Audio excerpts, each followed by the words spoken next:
नमस्कार प्रणाम। तो जितना भी खेसारी लाल यादव जी के फैन है भैया, आप लोग खुश हो जाइए। काहे कि खेसारी लाल यादव के एगो फिल्म के ट्रेलर आ रहा बा। जी हाँ, रउआ सबके बतला दी कि रउआ सब लाडला फिल्म देखले हो के। लाडला फिल्म के भाई कहानी जौन बा की पारिवारिक बा और बहुत अच्छा लागल। हम खुद देखले बानी। बहुत पुरान फिल्म हो गई लाडला, लेकिन अब रउआ सबके जौन देखे के मिली लाडला 2। जी हाँ, अब ई कैसन कहानी होता भाई, देखी खेसारी लाल यादव के फिल्म जो लाडला रहे बहुत अच्छा फिल्म रहे, बहुत पारिवारिक फिल्म रहे।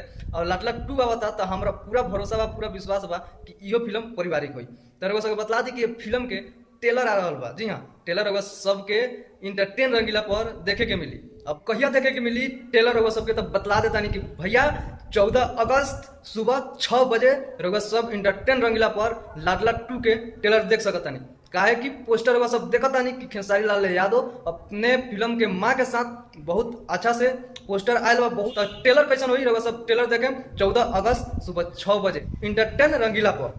तो रउआ सबके अपडेट कैसे लगल कमेंट करके जरूर बतला। मिलता नहीं अगला वीडियो में, तब तक नमस्कार।